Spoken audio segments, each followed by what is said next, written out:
Today on Get Cozy with Kiyaya and Daniel, we have another very special guest, Wilson Darko, another one of my former students who graduated from the Rochester Institute of Technology in 2018. He's currently a power systems engineer. He remembers MANIAC Magee being a great read when he was in middle school, and Mars Bars Thompson to be an unforgettable character. Some of his favorite authors are Malcolm Gladwell, James Baldwin, Junot Diaz, and Don Miguel Ruiz. He believes that reading in your youth will set you up for success in all portions of your life afterwards. And you know what? He's right. Reading, and the more that you envelop yourself in books, the stronger writer and person you become. Today, Wilson will be reading chapters 9 through 13 of MANIAC Magee. Sit back, relax, get cozy. It's story time with Kiyaya and Daniel. Are you a singer, an actor, an artist, a crocheter, a knitter, a cross-stitcher, a potter? Are you a crafter? Coming soon to Rude Rangers TV is Crafty Conversations with... That's right, my outspoken friend Kiyaya and I are going to be launching our new show on Rude Rangers TV this spring. Email us at craftyconversations@STITCHINGwolfdesigns.com if you're interested in sharing your story with us. Follow us on our social media accounts. Or check our website out, www.stitchingwolfdesigns.com, or give us a call, 516-274-0350. The possibilities are endless. Stories are such an important part of our lives. Join my friend Kiyaya and I for Get Cozy, because it's story time with Kiyaya and Daniel, where we share some of the greatest picture books and chapters from children's and young adult literature to inspire you to keep embedding literacy into your days.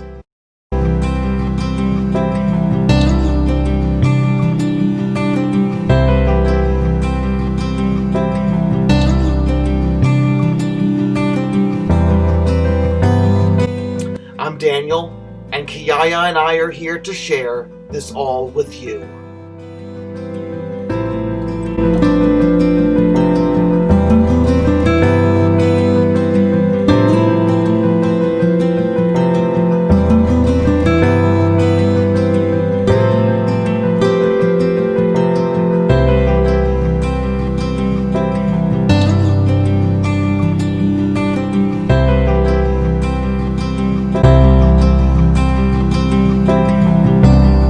Chapter 9. John McNabb had never in his life met a kid he couldn't strike out, until the runt. Now, as he thought about it, he came to two conclusions. One, he couldn't stand to have this blemish on his record. Two, if you beat a kid up, it's the same as striking him out. So McNabb and his pals went looking for the kid. They called themselves the Cobras. Nobody messed with them. At least, nobody in the West End. The Cobras had heard that the kid hung around the park and the tracks, and that's where they spotted him one Saturday afternoon. On the tracks by the path that ran from the Oriole Street dead end to the park. He was down by Red Hill and heading away from them, book in hand, as usual. But the Cobras just stood there, stunned. "I don't believe it," one Cobra said. "Must be a trick," said another. "I heard about it," said another, "but I didn't believe it." It wasn't a trick. It was true. The kid was running on the rail. McNabb scooped up a handful of track stones. He launched one. He snarled, "He's dead! Let's get him!" By the time Maniac looked back, they were almost on him. He wobbled once, leaped from the rail to the ground, and took off. He was at the Oriole Street dead end, but his instinct said no, not the street. Too much open space. He stuck with the tracks.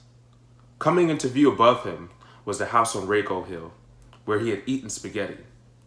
He could go there, to the Whistling Mother, the other kids, be safe. They wouldn't follow him in there, would they? Stones clanked off the steel rails. He darted left, skipped the dump, wove through the miniature mountain range of stone piles and into the trees, skiing on his heels down the steep bank and into the creek. Frogs plopping, no time to look for stepping rocks.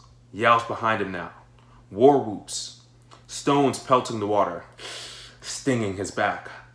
The other side, through the trees and picker bushes, past the armory jeeps and out to the park boulevard, past the Italian restaurant on the corner, the bakery, screeching tires, row houses, streets, alleys, cars, porches, windows, faces staring, faces, the town whizzing past Maniac, a blur of faces, each face staring from its own window, each face in its own personal frame, its own house, its own address, some place to be when there was no other place to be. How lucky to be a face staring out from a window.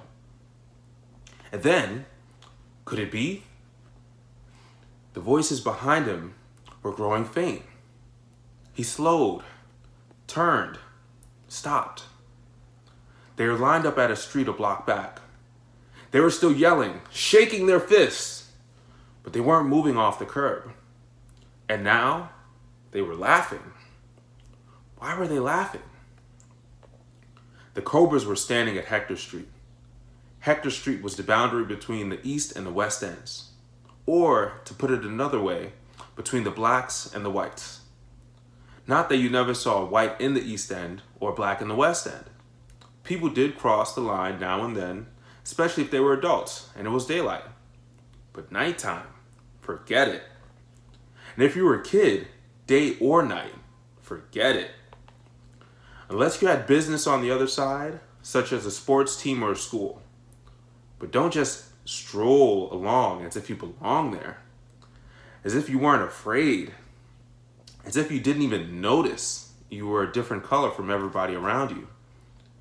The Cobras were laughing because they figured the dumb, scraggly runt would get out of the East End in about as good shape as a bare big toe in a convention of snapping turtles.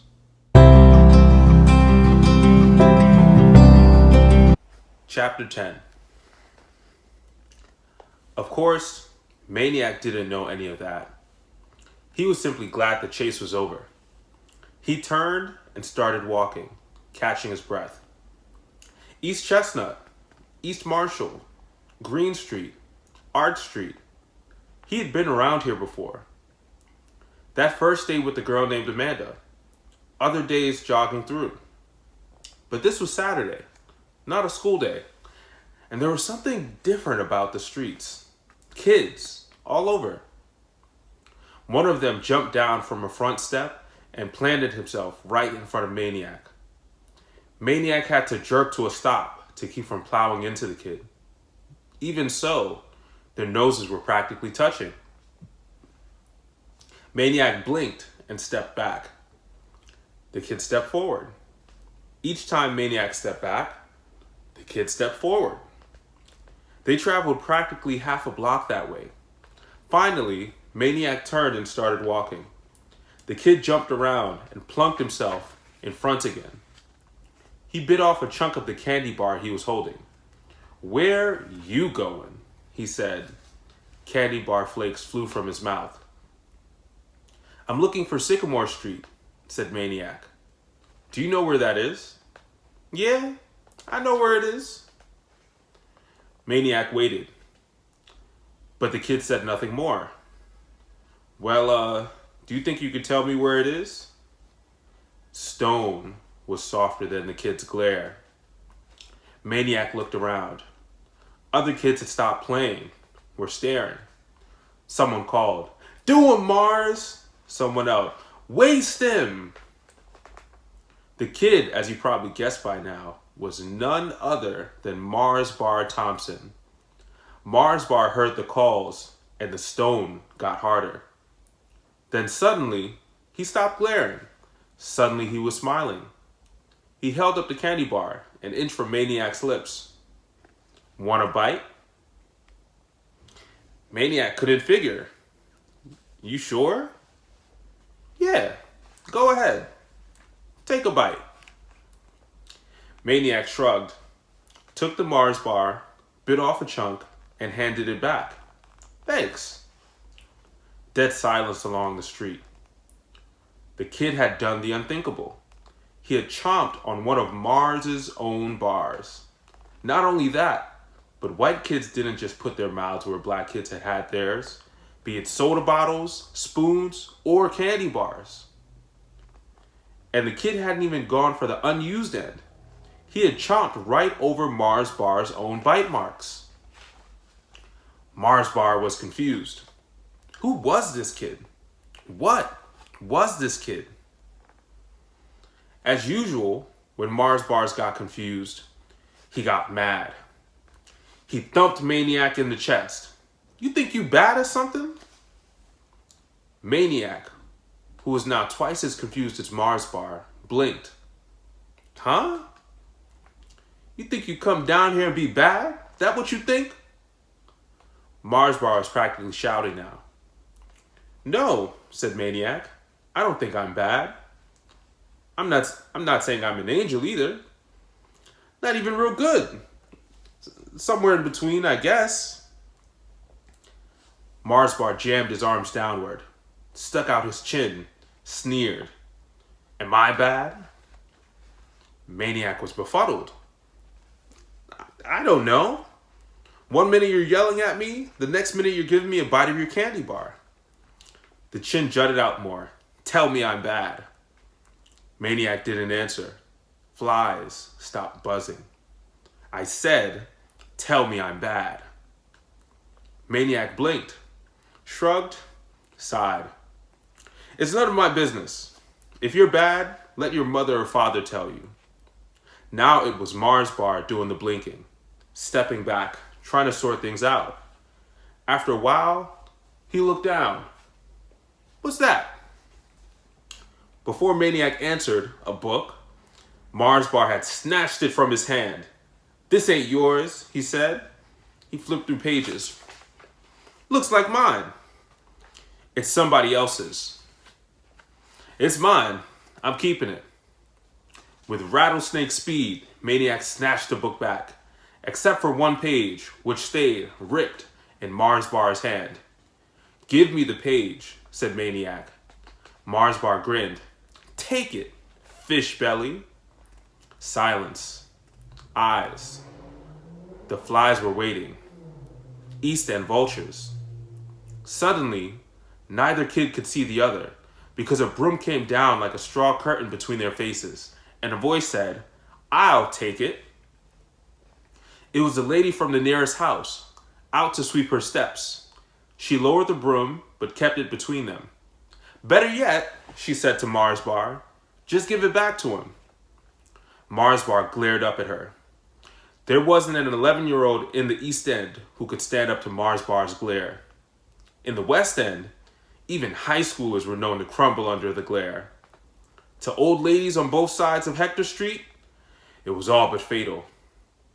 And when Mars bar stepped off a curb and combined the glare with his super slow dip stride slump shuffle, well, it was said he could back up traffic all the way to Bridgeport while it took him 10 minutes to cross the street. But not this time. This time, Mars bar was up against an East End lady in her prime, and she was matching him eyeball for eyeball. And when it was over, only one glare was left standing. And it wasn't Mars bar's. Mars bar handed back the torn page, but not before he crumbled it into a ball. The broom pushed him away, turned him around, and swept him up the street. The lady looked down at Maniac. A little of the glare lingered in her eyes. You better get on, boy. Where you belong. I can't be following you around. I got things to do.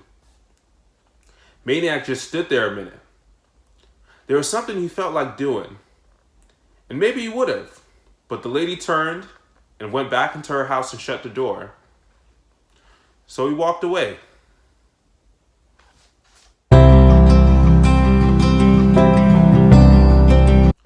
Chapter 11. Now what? Maniac uncrumpled the page, flattened it out as best as he could.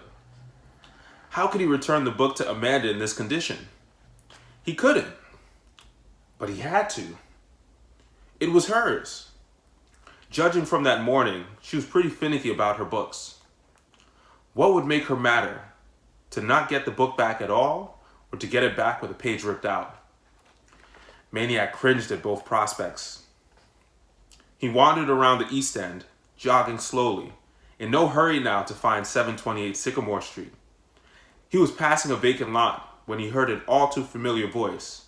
"Hey, Fishbelly!" He stopped, turned. This time, Mars Bar wasn't alone. A handful of other kids trailed him down the sidewalk. Maniac waited. Coming up to him, Mars Bar said, "Where you running, boy?" "Nowhere."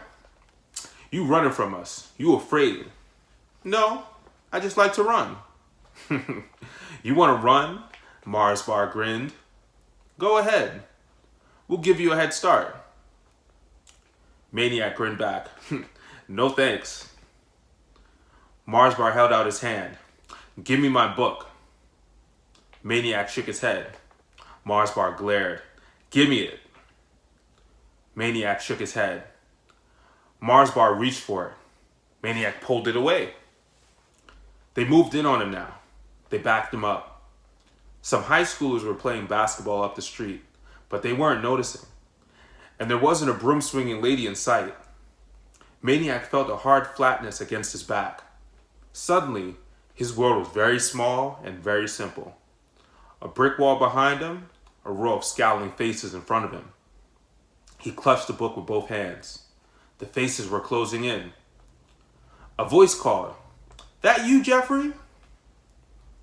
The faces parted. At the curb was a girl on a bike. "Amanda!" She hoisted the bike to the sidewalk and walked it over. She looked at the book. At the torn page. "Who ripped my book?" Mars Bar pointed at Maniac. "He did." Amanda knew better. "You ripped my book." Mars Bar's eyes went big as headlights. "I did not." "You did. You lie." "I did it." "You did." She let the bike fall to Maniac. She grabbed the book and started kicking Mars Bar in his beloved sneakers. "I got a little brother and a little sister that cry over all my books. And I got a dog that eats them and poops on them, and that's just inside my own family. And I'm not gonna have nobody else messing with my books. You understand?" By then, Mars Bar was hauling up the street past the basketball players who were rolling on the asphalt with laughter. Amanda took the torn page from Maniac. To her, it was the broken wing of a bird, a pet out in the rain. She turned misty-eyed to Maniac. "It's one of my favorite pages." Maniac smiled. "We can fix it." The way he said it, she believed. "Want to come to my house?" she said. "Sure," he said.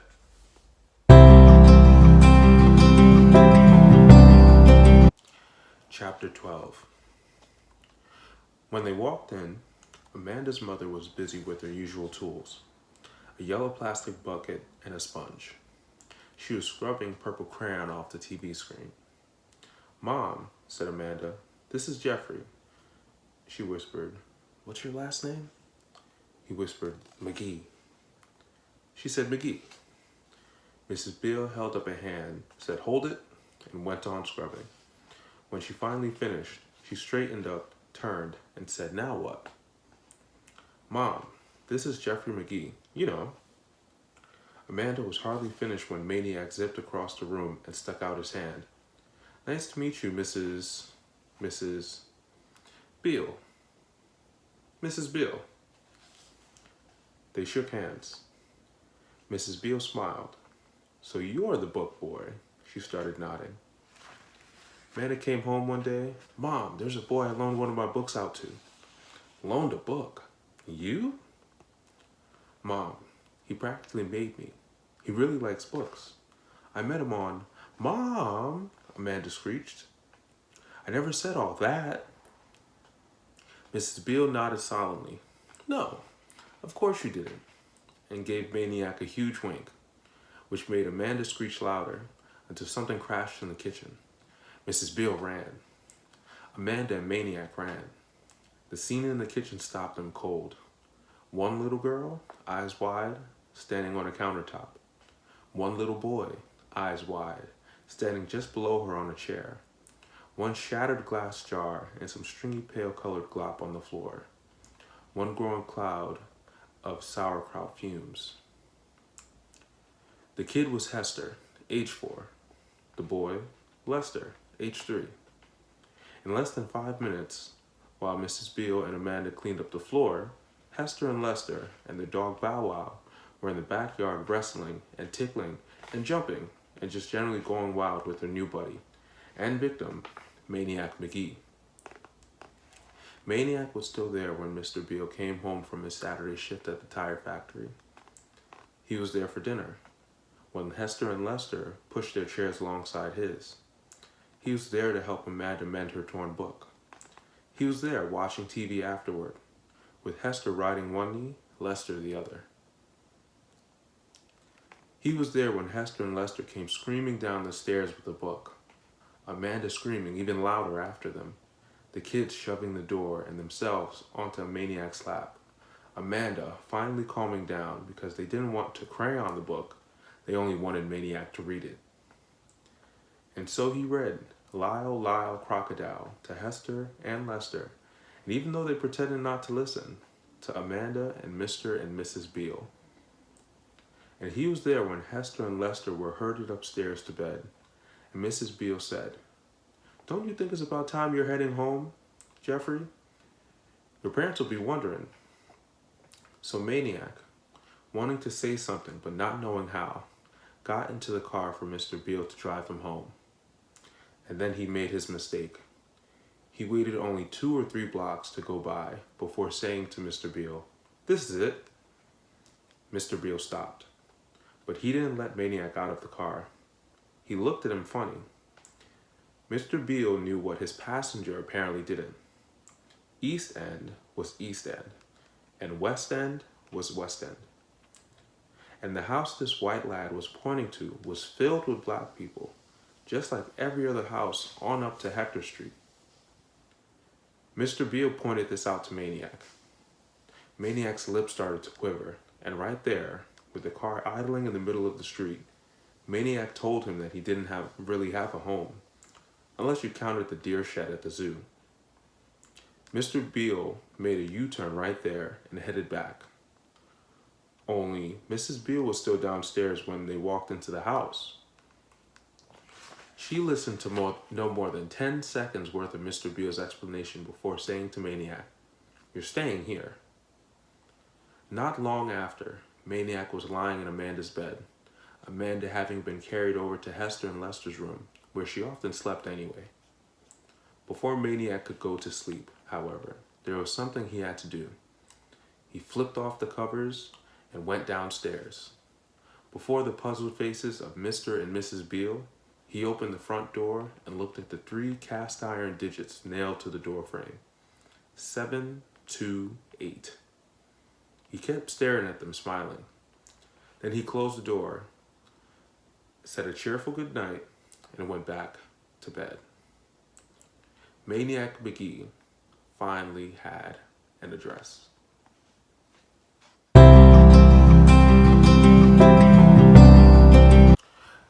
Chapter 13. Amanda was happy to give up her room to Maniac. It gave her an excuse to sleep with Hester and Lester every night. Most of the time during the day, the little ones drove her crazy. She couldn't stand to be in the same hemisphere with them. But at night, the best thing was to have them snuggled up on both sides of her. It made no sense, but that's how it was. Mr. Beale divided the little one's room into 2 sections with a panel of plywood, and Amanda moved her stuff into the back part. Except for her suitcase of books. That stayed in her old room with Maniac. The way Maniac fit in, you would have thought he was born there. He played with the little ones and read them stories and taught them things. He took Bow out for the runs, and he did the dishes without anybody asking, which made Amanda feel guilty, so she started to dry. He carried out the trash and mowed the grass, cleaned up his own spills, turned out lights, put the cap back on the toothpaste tube, flushed the toilets, and, Mrs. Beale called it the miracle on Sycamore Street, he kept his room neat. Every morning, Mrs. Beale looked into it. No socks on the floor, no drawers open, no messed up bed. That was the most amazing thing, the bed. It looked as if it hadn't even been slept in, which, she soon found out, was the case. Late one night, she opened the door and found Maniac sleeping on the floor. She lugged him onto the bed, but by the next night, he was back on the floor. Maniac just couldn't stand being too comfortable. Lying on a mattress gave him a weird feeling of slowly rising on a scoop of mashed potatoes. He was that way with chairs, too. If he had a choice, he usually sat on the floor. Other strange things happened in the house, such as the yellow bucket and sponge spent more time gathering dust in the cellar and less in Mrs. Beale's hands. Because with Maniac around, Hester and Lester lost their interest in crayoning everything in sight. And therefore, sometimes for 15 minutes in a row, Mrs. Beale was seen doing something she hadn't done since the little ones were born. Nothing.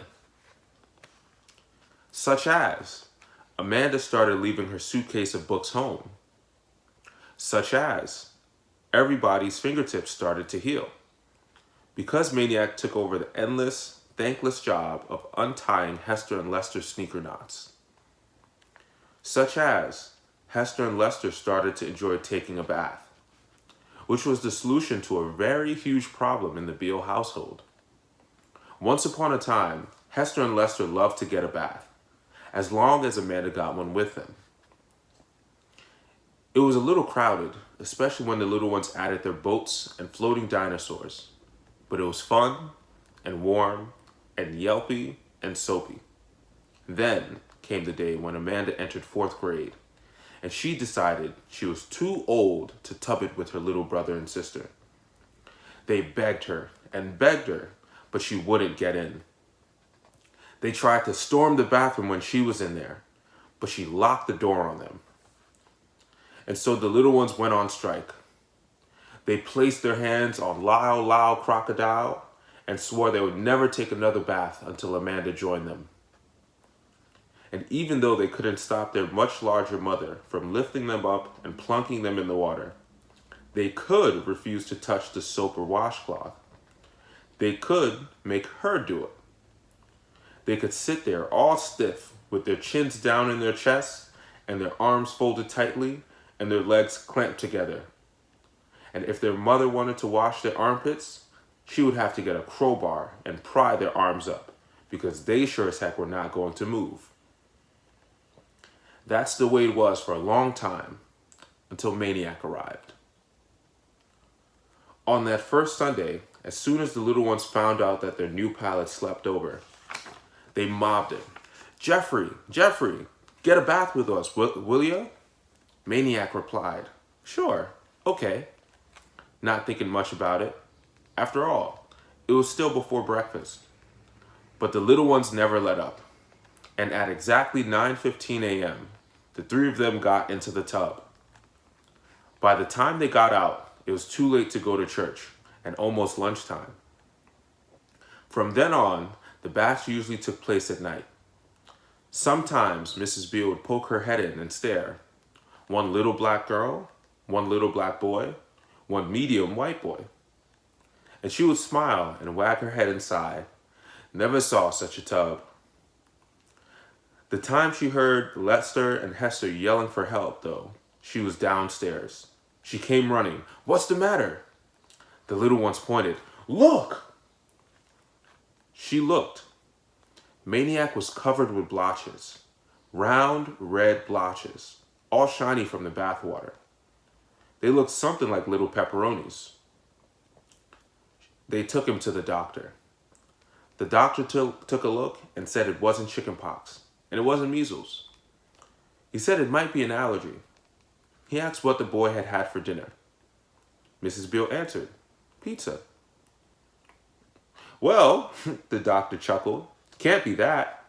Can you imagine a youngster getting sick on pizza?" Everybody laughed. "Besides," said the doctor, "this would have shown up on him since he was little, most likely every time he came near a pizza." He turned to Maniac, still chuckling. "You have eaten pizza before, haven't you?" Maniac got a funny expression on his face. He looked around. Everybody was staring at him. The silence grew. Eyes grew wider.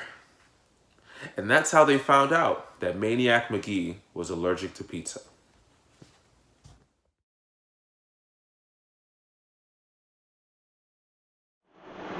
I hope you've enjoyed Wilson's reading of these chapters of Maniac Magee as much as Kiyaya and I have. Tune in tomorrow when Wilson comes back for his second day of guest hosting when he shares chapters 14 through 16. Have a great afternoon. Be safe, be healthy, keep reading.